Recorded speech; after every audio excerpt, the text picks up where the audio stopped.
Thank you. Thank you guys very much. And both Dr. Goldman and myself are really excited to be here today and talk to you about an area that, from my standpoint, I've been very passionate about in terms of connected health, connected medical devices. And it's honestly an honor for me to be presenting alongside Dr. Julian Goldman, who's been a fantastic partner in that journey in terms of really learning more about the market. So just a couple of things, kind of housekeeping items, in terms of conflicts of interest. We had to go through that and put that slide in there. The agenda that I'm going to go through today is really having Dr. Goldman take you guys through what is the current state of healthcare, what is the current state of connected healthcare, and is it actually making a difference as of today. I'm going to come back and kind of enlighten you guys in terms of what I'm seeing in terms of just IoT type technologies and what's happening in the market even outside of healthcare, and where I see healthcare being able to really embrace those ideas. Obviously talking heavily about some of the challenges in embracing those ideas, and talking about how, as you guys are navigating connected health strategies, some decisions and decision-making process that you guys should go through and consider. And then lastly, we're going to go through some real-world implementations, folks that are actually using the connected architecture, some of the kind of tips, tricks, trends that I'm going to share with you guys, and how they're going to market with those solutions.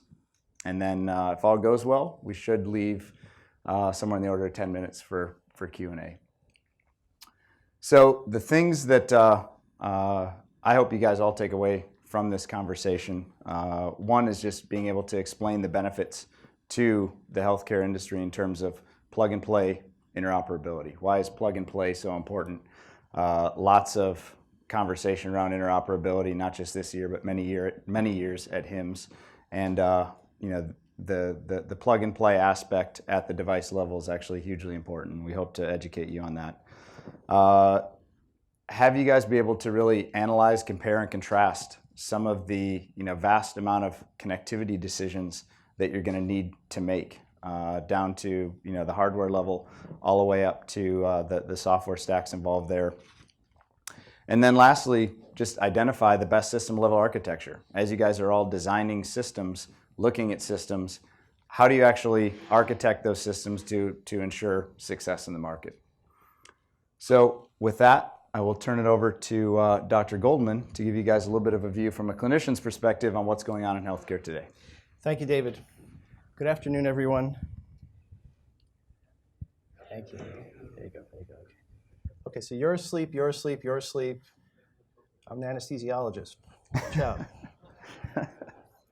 Well, this is, as David said, there's been discussion about interoperability for a number of years at HIMSS, and some of you may remember some of the exhibits that we've had from Mass General Hospital over the years demonstrating different systems. We're talking a little bit about that historical work and trying to challenge a few ideas, and that's, of course, the idea of these kinds of sessions, get people thinking. This slide summarizes what many of us should know, so hopefully all of us know, that unfortunately, preventable medical errors in U.S. hospitals are estimated to be the third highest or third leading cause of death behind cancer and heart disease. That is something that we should not take lightly, and something that we should be thinking about regularly in terms of how to address that. Now, we can't eliminate all mistakes, all preventable errors are probably challenging to address, but remember, those studies use the word preventable for a reason. In theory, that's the low-hanging fruit. Those aren't all errors, those are preventable errors. All errors are a much larger number. So this is the low-hanging fruit. Can't we do something about the low-hanging fruit? And what can we do? What will it take?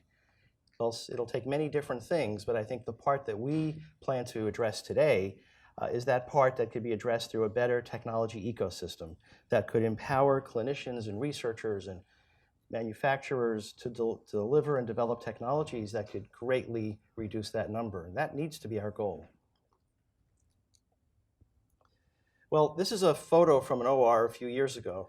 And for those of you who have been in operating rooms over the last few decades, you might be dismayed to recognize the fact that not much has changed in decades. We still have many devices, life-saving, wonderful devices, but that are generally not connected in a way that would let us prevent errors. Now, over the last few years, more of these devices are connected in such a way that data can go to the EHR, no question about that. But is that sufficient? Is that enough to close all of the open loops that exist? I mean, shouldn't we be informed if an action was started, but it wasn't, but the loop wasn't closed, perhaps on communication? If you ordered something and it didn't arrive in time, and then you moved on to another task, close the loop on medication delivery for safety, and on lab tests. And we'll go into some detail, and I won't spend time on that now. So we'll look at examples of that. But as you can see in the small note on the slide, there are too many cases where loops were left open.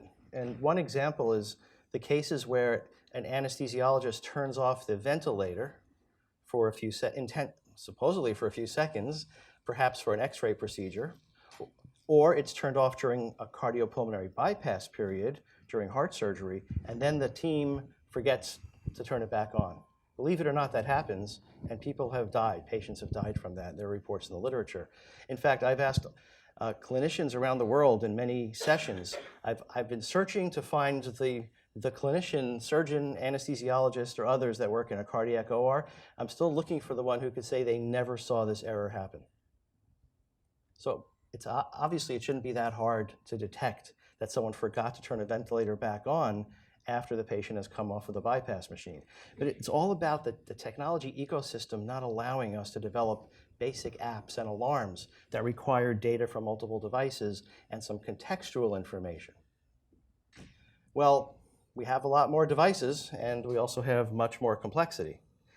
And not only is the complexity at the front end, but for those of you who spend time working on medical device integration in hospitals, either for alarm systems or for the EMR, it's a bit of a spaghetti diagram due to the broad variety of technologies that have to be assembled to move data where it's needed. But even when you do all that, it is not necessarily sufficient to accomplish the goals that we're talking about and to greatly improve the safety of patients in hospitals and improve the quality of care. I mean, if you have only been to the hospital as a patient, then you're probably not completely awake to notice the number of infusion pumps that could have been next to you, especially if you had heart surgery or something like that. This is not uncommon in a neonatal ICU to see a score of infusion pumps. Imagine how difficult it is for the caregivers to identify which pump is low on fluid and will need to be, infusion will need to be replaced, or which one is beeping and alarming without a dashboard to easily find it. But that is the case of things today. Searching for the one that's low, looking for issues, but also we can't easily implement safety solutions. And I think it's helpful to break down some of the data that we think about in hospitals as a first mile of data from the patient, typically through a medical device. And then that last mile, which we typically don't think about, which is bringing data back to the patient's bedside, often, again, through a medical device. We're seeing more of that today, for example, with programmable infusion pumps that are being programmed from the EMR. That's really a relatively recent development, but it's one of the few developments that we're really seeing of things returning right back to the bedside. And most data is discarded.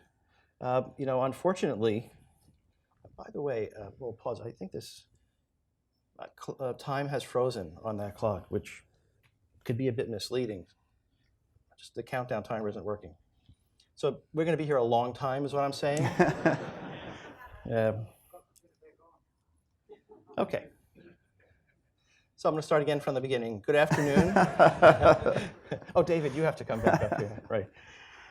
So if you think, some estimates of the amount of data that's from a patient to an EHR and to other sources, or how much is generated, there's really no right answer. But it looks like, as you see in the diagram, maybe 100 to 200 megabytes a day might be in the subset of data. But if you look at all the patient data in a day, it's probably between 1 and 2 or 3 gigabytes per day, depending upon how many waveforms and if a patient's in the ICU versus in another part of the hospital. So currently, we basically discard all that data in most hospitals and most environments most of the time. Isn't it difficult to really understand and transform an environment if you don't have data? And yes, it's wonderful that we have EHR data now, but how about all the data that we don't have? And so on the side of the slide, you can see questions that are so difficult to answer, such as how many ventilators do I have in use now? Or why isn't there a black box recorder in a clinical environment like you have in planes and trains and automobiles? It's extremely difficult to perform a thorough adverse event analysis when there's an adverse event, which is part of the reason why it's so difficult to reduce, to address the preventable errors, because we don't have the rich data sets. We have limited data. Medical devices have different clock times. You have to download the logs separately. That data doesn't go into the EMR and so forth. And so on. So these are just a number of examples, and I think really another central theme is why can't we find a way to take brilliant ideas from many brilliant clinicians, physicians, and nurses, and biomed engineers, and all the others that move through clinical environments, whether they're patients, whether they're families, or whether they work in a hospital. People have great ideas, and we can't implement those. In contrast, there's a very interesting approach that's used in other domains. You write an app. We can't do that to improve safety at the bedside. That's really a profound gap in where we need to be versus where we are today. So future environments really need to help support healthcare transformation. We need to enable new care delivery models by having that ecosystem support those things. And as David mentioned, the importance of interoperability, especially a plug-and-play interoperability, is important. But what does that mean? Well, think about purchasing a new printer, a network printer, right? When you put together, you assemble your budget for the printer, do you list, I need 5 printers and 2 FTEs to program my printer drivers? How many of you do that? No one. No one has to develop their own printer drivers. Right? It doesn't mean the devices don't have to be configured or the printers don't have to be configured, and it's possible to not do it correctly. Right? It doesn't mean that it's idiot-proof, but you don't have to hire your own programming team to do that. And I think that's really what we're talking about, that it should be the capabilities of integrating devices should be built into the devices and standards compliant. And of course, this medical Internet of Things has to enable secure, smart, and automated medical systems to address the needs we have. Now, this is an example. No, imagine not really a mobile phone as a platform, of course. That's an idea, but imagine if the devices were connected in such a way, like the sensors and other actuators that you have in other environments, where an app type of platform appropriate for medical applications can interact with those devices and then deploy apps. It would allow worldwide development of solutions in healthcare and the rich data sets that are needed and the easy swapping or updating or upgrading of technology. So this is a video which I hope will play. This is a demonstration of a research platform developed in our lab at Mass General Hospital under NIH funding and it's an app to detect a type of cardiac arrest called pulseless electrical activity, looking at the vital signs in real time and then providing context-specific help information to the clinicians. What if we could make our monitors smarter so that an app could monitor the patient and when it detects a problem, could automatically bring up a help page, something like the Stanford Emergency Manual. And that's exactly what we built using our Open ICE platform at Mass General Hospital. We have a real patient monitor here, and instead of a patient, we're using a simulator, and that allows us to control the screen of the monitor. The data from the monitor is being continuously analyzed by an app running on the computer, and the app is looking for pulseless electrical activity, and it defines that by looking at the ECG heart rate, the oxygen saturation by pulse oximetry, the pulse rate, blood pressure, and end-tidal CO2. So just by pressing a few buttons here, we can cause that problem. And if you watch the monitor, you'll see that we've lost the pulsatility and now we have a low blood pressure. We lost the pulse ox waveform, but the ECG continues. And if you look at this screen, the app is continuously monitoring, and bingo, it just brought up the pages from the emergency manual that cover that topic. So the point there, of course, is with a platform, we can deliver capabilities. After we built this research platform, which we call Open ICE, and that's available on GitHub for those of you who like to program, there was 3 weeks of development effort to develop that app. Now, it wasn't clinically validated, but it demonstrates that you can address some critical needs. Detecting PEA, pulseless electrical activity, is difficult in many clinical settings. Often it's misdiagnosed or not diagnosed correctly for the first few minutes, and it is cardiac arrest, so you really only have a few minutes to identify it and intervene to save a patient's life and to minimize the consequences. So we built that platform as a one of the early reference implementations of the ICE standard, the standard for the Integrated Clinical Environment, which is an architecture standard of a near-patient connected environment. It's an ASTM standard published in '09, and you can see that in this architecture, there's the patient, the devices connected to the network, ICE network controller. These are not wires, this is functional connections, and it provides a data logger, a black box recorder, because if everything data is going through a central location, so to speak, there becomes a means to acquire all the data. And there's an app platform here, and then there's the app that we demonstrated, and connectivity to the rest of the clinical information system. So what could this kind of architecture provide? Well, the app platform, it supports safety and performance of a system, provides security for a number of different ways, such as sandboxing and whitelisting. It provides a single patient ID for data binding to the sensor data, and so forth and so on. So this is demonstration of some of the value of using an architectural approach, which offers some benefits, just a different way of thinking. And there are products that are starting to use this architecture. Is this really happening? Is it relevant? Is this pie in the sky? Well, in fact, no. We're starting to see closed loop and autonomous systems being used for clinical care. Now they're being used in a very controlled environment, an operating room. In some parts of the world, there are publications demonstrating that this closed-loop control system is providing anesthesia and fluid management automatically to a patient who underwent major surgery. And so we're seeing more of these examples, and we'll see many more of them. They'll be useful in ambulances, in areas with limited resources, for casualties in many environments, military applications, and down the road, this will be the commonplace and expected way of delivering or supporting the delivery of healthcare. It won't be fully automated, of course. There'll be some humans involved. But let's face it, look how quickly and how far we've come in other domains with autonomous systems. So if we have the EHR and we want to build these systems, can't we just use all that data right out of the EMR? Well, these are just a few examples from a publication demonstrating that the data that's in the EMR is not necessarily sufficient to detect everything or to act on when you're dealing with real-time systems. This is a photo of an EMR showing oxygen sat with a green dot. The lowest sat that was shown is 45. In fact, this patient's minimum sat was 30, as shown in the photo of my pager when I was paged that the patient sat was 30. So because of the data averaging and other factors that are typical when sending data to an EMR, some of that data is lost. Here's an example of the blue dots showing stable oxygen saturation during this whole time period, but in fact, the sat was down to 84% at 2:07. And I know that this number over there was correct because I was standing there and I saw that it dropped down. But that data was also lost with the filtering and averaging when the data went to the EMR. And a third example, this is a low oxygen saturation value circled in red. If you only look at that data, you'll wonder what's wrong with that patient. Do they need further workup? Is the sat dropping? But if you were standing there looking at the patient, you'd see it was a blood pressure cuff inflating on the same arm as the pulse oximeter. We see it all the time. Nurses, physicians see it every day. We know to ignore it, but the EMR or the data collection system doesn't know. So if we had a richer data set, perhaps with signal quality and waveforms, it wouldn't be that difficult to eliminate this bad data from the permanent data store. This is another typical example. Blood pressure cuff inflates on the same arm that has an arterial catheter, an A line, and when the arm is compressed, the artery is compressed, you get a flat line. As the cuff deflates, you see a better waveform.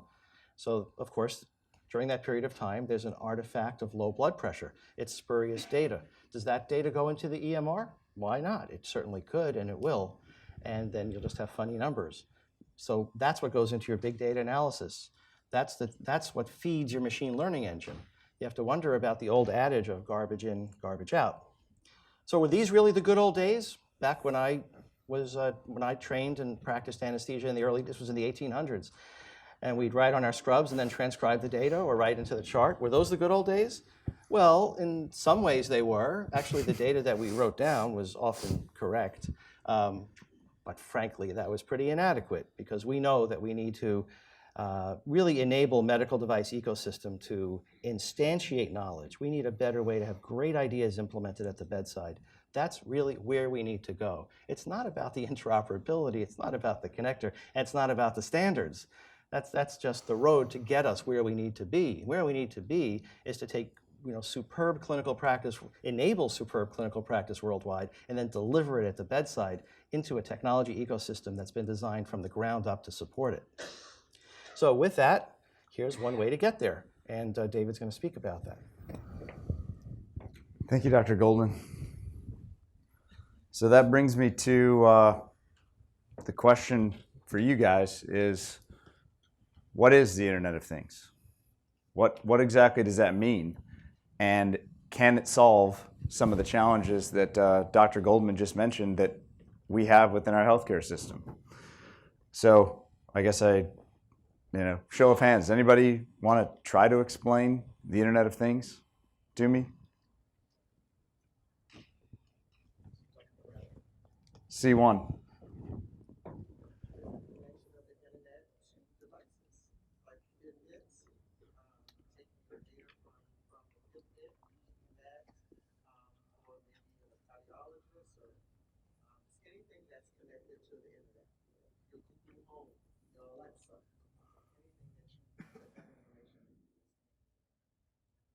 Yeah, I think that's a pretty good definition. Any others? Yes. So basically the answer was, what is the Internet of Things? And the answer in short was anything connected to the Internet. And I guess I would kind of maybe elaborate on that saying, not necessarily a PC or a mobile phone, but it's all of those things within our homes, our healthcare systems, that due to really the improvement in computing power, the size of electronics, the size of software stacks has allowed us to put a lot of intelligence in exceptionally small devices. We don't need a PC anymore. We don't need a smart mobile device. We can actually put connectivity in just about anything. But has that made our life any easier at this point? I think Dr. Goldman spent a little bit of time just talking about more devices, more complexity. I spent a lot of time working with a lot of medical device manufacturers in terms of adding connectivity to their devices, and I soon realized that I think all I did is add more complexity and more challenges to their solutions. I couldn't believe how many stories I heard of all of these exceptionally advanced devices with this latest and greatest connectivity that sat dormant in hospitals because there was no one there to actually do the integration and make that happen. And that's really what the second half of this presentation is about, is how do we actually make architecture decisions as we're designing these systems to ensure that we have that plug-and-play interoperability. So first things first, I think Internet of Things, we have a good idea of what that is, but what does it actually do to industries? And I think one of the nice things, and I think there's a lot of sometimes frustration amongst the healthcare community, that healthcare moves slow. In some cases, that's not a bad thing because you get a roadmap from a lot of other markets in terms of how to adopt and utilize technology and really prepare what is it going to do specifically to your industry and your market. And I show a couple examples here. Music, we went from actually buying physical music, tapes, CDs, records, now to, yes, pretty soon we downloaded MP3s, and now it's all a streaming subscription as a service. Television moved to a subscription as a service. Transportation, I think, is probably one of the best examples of taking something that was a hard asset that we all used to purchase and turn that into literally a subscription as a service business. So though it's a mass generalization, I think the first thing that we all need to be looking at is subscription as a service model is coming to healthcare, and it's going to be exceptionally pervasive. So how do you actually prepare for that movement coming up? Because again, you can't predict time, but that is coming, and I think we need to all be prepared for that. So what does that do specifically for healthcare? And I think first things first, it takes it to, from a capital equipment to a usage-based model, which is kind of that subscription as a service. But I think also, instead of fee-for-service from a billing perspective, it also strategically positions the entire industry to start focusing on value-based care. A lot of that is due to the amount of data and the contextual data that we can now get from all of these connected devices. So a lot of the material that Dr. Goldman mentioned in terms of that open ICE platform will get us to that we'll say, away from the fee-for-service into a more value-based care model. So getting into why is this exceptionally hard? I hit on a couple of the key points, but first of all, connectivity, interoperability, security, and real-time analytics. Those are the things that I do think make this exceptionally hard. With a cloud-centric model, like I think most folks that have adopted the IoT thus far, Dr. Goldman articulated, I think, a really great example of how can you put analytics on a data set that isn't actually good? You really can't. So is that really the data set we should be running our AI on? Are we really ready for AI? The connectivity portion. I think another piece of connectivity is, for a long time, the entire medical device world had proprietary connectivity. And due to the investment in that proprietary connectivity, choose to leverage that as long as you possibly can. And with that, that is literally the opposite of plug-and-play connectivity. So going back to getting a complete data set, the industry was not set up to have that complete data set, which also moves into the interoperability piece. And then lastly, as we begin figuring out the connectivity, interoperability, and we have this great data set, is it secure? And what are the concerns that come along with securing this platform of all of this new contextualized near-patient real-time data? So a lot of challenges that we need to consider. And really the next part of this presentation is going to be all about how do we actually address each of those. So first, just conventional view of the IoT. I think the examples that were shared about everything connected to the internet could be an IoT application. The applications that were shared, a Fitbit and Alexa, things that are used in your home, that is really using kind of what I consider the conventional view of the IoT today. And it was very much a cloud-first strategy. You had a device, generally a sensor, connected to a phone or some sort of gateway in a healthcare environment, and that data was sent to the cloud. So specifically when you talk about a hospital environment, you had devices speaking HL7 that communicated up to an EHR platform. So whether that public cloud, private cloud, on-site, it's essentially one standard data repository. With that, you have I'd say very much limited scalability, limited performance in your network. You can make that as robust as you possibly can, but it's still not a complete and secure and reliable data set. And then that just, end result of that is reduced capability and utility. So looking at kind of my view of the way healthcare and the rest of these applications are moving is the way the IoT is going to evolve. Where we are today is where you see that monitoring dot. And monitoring is essentially getting data to a central repository where at a later date you could pull from it. So you could look at it. Is that data set good enough to actually begin doing clinical decision support? Or, as Dr. Goldman mentioned, closed-loop control and automation? I don't think you would want to automate a system based on that cloud data or do clinical decision support. And one of those reasons, in addition to maybe a poor data set, is also latency. If you want to have a patient monitor talk to an infusion pump and make control decisions based on that, do you want that data to go to a central server, up to the cloud, and come back? No, you want those two devices communicating. You want the intelligence living on those devices. And that's really what we're going to talk about is how do we actually implement a system that instead of having a central server, instead of having a central repository, how do we create a system where the data lives literally within that hospital room, within that hospital, and you have plug-and-play interoperability across the entire ecosystem of those devices.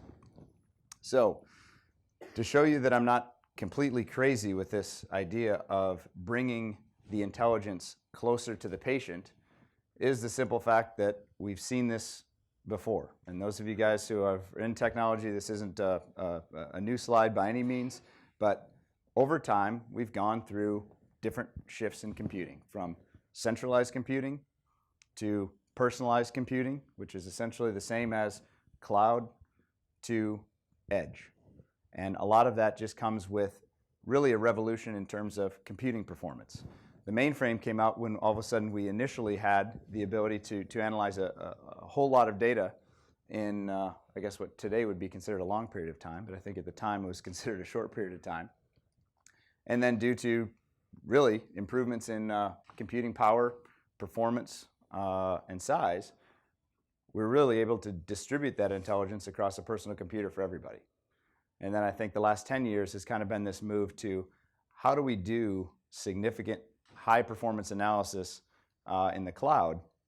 And what I'm letting you guys know is, I mean, we are on the verge of a transformation in that that intelligence is coming back to the edge. It is coming back to the actual medical devices, and you don't need to have all of the analytics and everything in the cloud. And as you're basically putting together your architectures, you need to be thinking with that sort of mentality in mind, not centralized. How do you actually distribute that architecture? And how do you actually put together an architecture that does this? And that's what I'm going to spend some time talking about. What is edge intelligence specifically in healthcare? And one of the concepts that I'm going to bring up for everybody is a data bus type of technology. And I'll tell you a little bit more about that data bus in the upcoming slides. But it's powered by a standards-based technology, which, as Dr. Goldman mentioned, in order to have plug-and-play interoperability, starting with a standards-based technology is key.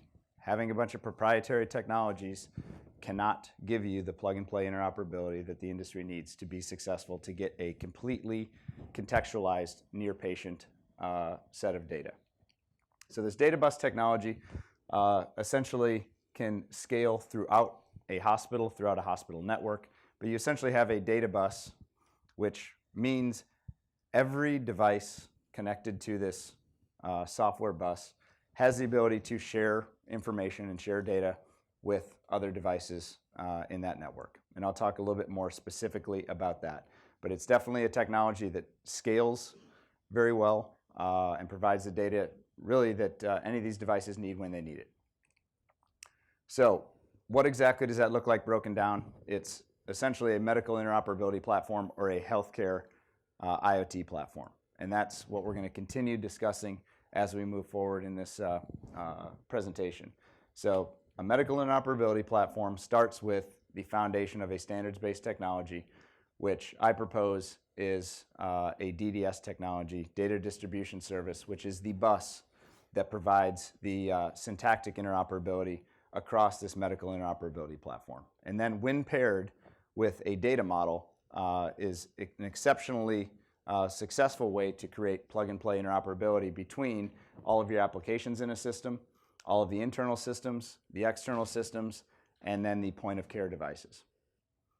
So what exactly is DDS? I mentioned it's a standards-based technology. So data distribution service is what it stands for. It's an open industry standard specifically for connectivity. And the standards organization it's a part of is OMG, which is the world's largest software standards organization. It's also been adopted heavily by the Industrial Internet Consortium, which has some specific recommendations based on applications for connectivity frameworks as well as security frameworks. So I'm not going to go exceptionally deep into the technology. If you'd like to talk more, you can definitely contact me after. But at a high level, this technology was designed from the ground up to manage complexity of disparate systems to create a platform for autonomy. So exactly what Dr. Goldman was mentioning in terms of a closed-loop control system, you have a foundational standards-based technology that was designed for that. You look at some of the technologies that are being adopted today to do cloud computing type IoT applications, which are the likes of probably the most prevalent are MQTT and web services. You see those applications are great for cloud connectivity type applications. But we also just mentioned that those cloud connectivity applications or that centralized getting data to an EHR, EMR does not provide you the data you need to actually to essentially run artificial intelligence or any sort of algorithms to provide the right data output. So it says that at some point, even though it's creating a platform today, if you want to truly embrace the IoT and get this near patient data, you need a different type of technology. And in order to create the interoperability across the industry, you need a standards-based technology. And that's really the DDS data bus. So why is this data bus actually so special? And I just put one slide on here that hopefully everyone will grasp, but basically it's every device that is connected to this data bus literally publishes data to what we call a shared data space. So kind of going into thinking that patient room, any device in that patient room using this DDS connectivity standard along with a common data model will be able to communicate. You can pull that device out of the room, you can pull it back in the room, it will discover that device, begin publishing. All of those devices will have access to the data in that particular device. So it's a completely different way of thinking about and architecting a system as opposed to a client-server type architecture where you're sending a message, requesting information, it's pulling from a database, and then sending that back down. And that sort of overall architecture is what gives you the ability to have an exceptionally high-performance network. And I know a lot of applications in healthcare don't necessarily need real time in the way myself, an embedded systems engineer, thinks about real time. But if you do need microseconds, we can transmit data in microseconds. So we can transmit a lot of data in microseconds with a DDS-based architecture. And then also the fact that there's no central servers and you're actually talking machine to machine, you have a much more reliable and highly secure network than you would with a client-server architecture. And then lastly, standards-based gives you the interoperability. And then this is also an architecture that has been proven to scale to, tens of millions of nodes. So in terms of creating a architecture that'll span across an entire ecosystem, you have that ability with this architecture.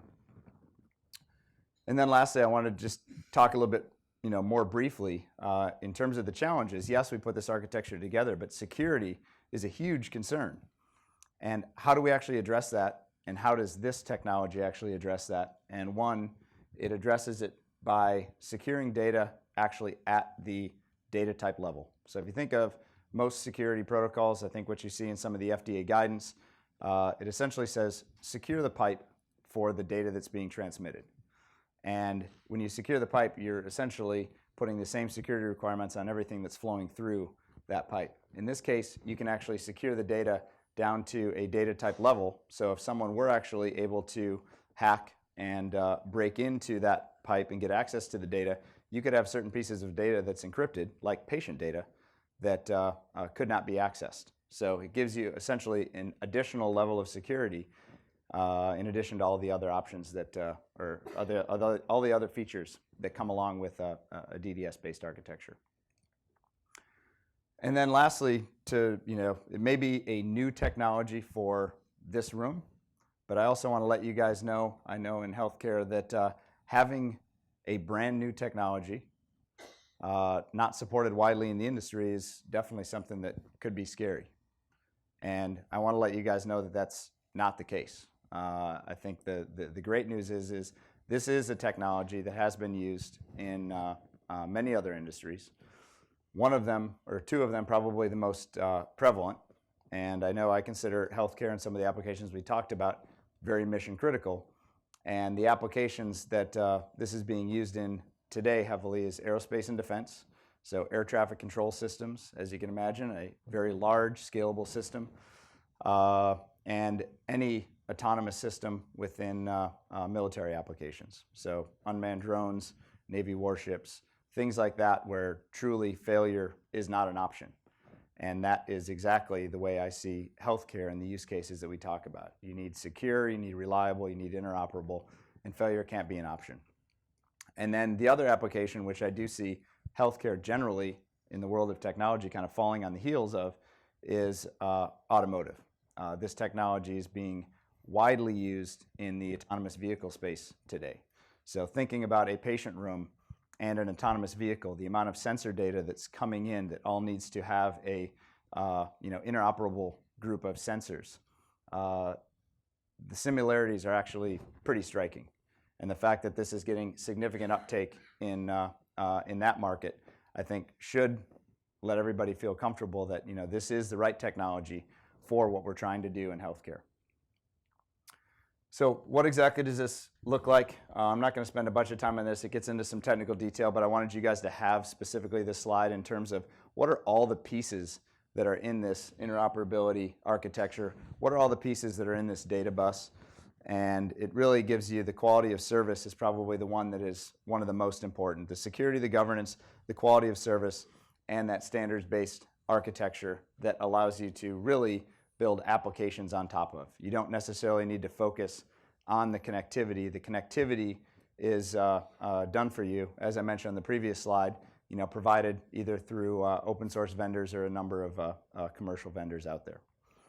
So DDS as a fundamental core technology is what I see as the foundation of the healthcare IoT in terms of picking an architecture that solves a lot of the problems that Dr. Goldman outlined, I think at the beginning of this presentation, in terms of how do you have plug-and-play interoperability? How do you ensure that your network can scale while maintaining reliability? How do you have that secure and seamless data flow throughout the ecosystem from your actual edge medical devices all the way up to the cloud? How do you support all the necessary data types that are outputted from these medical devices? And this is a technology that can do that. And then lastly, I know as an industry, having a technology that is open, member and vendor neutral, that doesn't have any blockers to people adopting and using is really what's going to give us that complete contextual data set to do near patient edge computing. So a lot of really great features. Now kind of up-leveling it a little bit, what are the benefits across the organization for this? I think Dr. Goldman hit on a lot of these, but from a clinician perspective, you can actually create patient-specific solutions. And again, this is foundationally built by DDS, but what exactly, why can you create those solutions?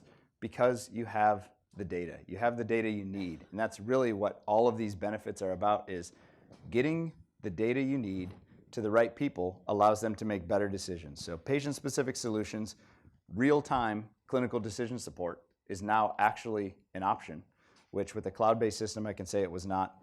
It gives you contextualized workflow for the clinicians, specifically for the executives running the hospitals, data-rich decisions.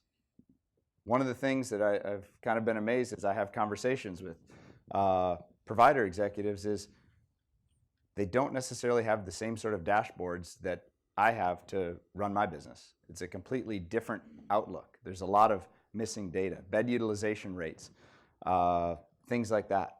And now with this new data source, you have that ability.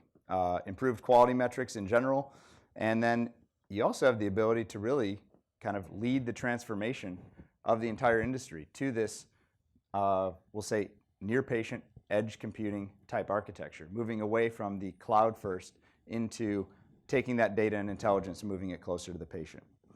And then lastly, for the IT folks and the clinical engineers, a plug-and-play architecture massively simplifies integration. You're not going to have that problem of the new latest and greatest medical device not being integrated into a system because you don't have the right staffing to actually integrate that.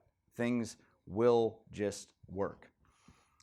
Simplified management and maintenance, and you get the ability to optimize your assets and technology through that new form of data that you get. The fact that you have a dashboard, you can actually get reports as a hospital executive on how many devices do I have in my hospital and what percentage are they actually running and connected to patients. That's the type of information that I don't think you can get today. And then outside of just the providers, the entire ecosystem benefits from this. And a plug-and-play architecture is hugely beneficial for an ecosystem. The patient, I think Dr. Goldman opened up nicely with looking at lowering the risk of medical error. I mean, the fact that you have these clinical decision support options with real contextualized data that you know is correct because it's coming directly from the patient in a streaming waveform. So that massively lowers the odds of a clinical error.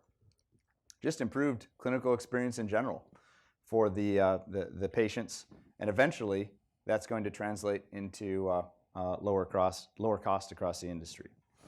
And then payers, from a payer perspective, you're now going to get complete visibility to that patient stay and what exactly that cost of stay is, because anything they're connected to is being streamed to this near patient edge compute type of architecture. With record and replay, you actually have an audit trail to begin auditing these devices, or basically just auditing a patient stay and making sure that's correct. You also have the ability to have just more complete public health data, which I think if we're talking about machine learning, using AI, having a complete population health data of patients in the hospital as well as in the home gives payers a significant advantage. And then lastly, you can't leave out the device OEMs here who are really going through that transition of capital equipment to a more software and services model. In general, a connectivity framework, a standards-based connectivity framework is going to speed significant time to market. It's actually going to drive a ton of innovation within their space because their engineering teams are not spending a bunch of time on literally the plumbing of how their devices work. They can really focus on the clinical outcomes and, as Dr. Goldman mentioned, creating apps on top of these platforms. And then simplified integration just simply within their own systems. So a lot of benefits, not just for payers, providers, but also everyone in the healthcare ecosystem can benefit from a standards-based near-patient edge computing type architecture. So that all sounds great, but what are the things that we really need to focus on to actually make something like this happen? And I think one of the first things is a data model for near-patient data. So in terms of having this dream of plug-and-play interoperability, you need to have syntactic and semantic interoperability. And that connectivity solution that we talked about, data distribution service, provides the syntactic, but it does not provide the semantic. And that's where a complete, comprehensive, widely adopted, widely accepted data model is, to me, the next thing that I think this organization, this group, needs to go take a look at. How do we actually get a data model that encompasses all of the different parameters that we need and it's widely adopted amongst the industry? So, suggest there just starting with existing standards and expanding as needed to meet the needs of diverse clinical scenarios. But a great starting place there is looking at the standards. Dr. Goldman mentioned, Open ICE and all the work that he's done with the Medical Device Plug and Play Lab. That is a fantastic place for this industry to take a look and start with, because he has taken a DDS-based architecture and on top of that built a complete and comprehensive data model for many of the applications that we talked about today. And then lastly, it'd be naive to say, this is, going to be transformative, completely overnight. And I think we need to actually be cognizant of how do you actually integrate with legacy systems, the devices that are already in the hospitals, and some of the changing standards that are happening at the healthcare IT level. And I can tell you that the architecture that I just outlined and discussed does have that ability to not only work with, I'll call them, legacy systems, but taking data from an HL7 format out of a medical device, putting it into DDS with a complete comprehensive data model or a standard data model is very possible and very easy. And that same sort of translation out of that near-patient system into a FHIR-based system for that interoperability at the healthcare IT level is also not an exceptionally challenging task. So from that aspect, I think we have all of the foundational tools to actually begin building these systems today.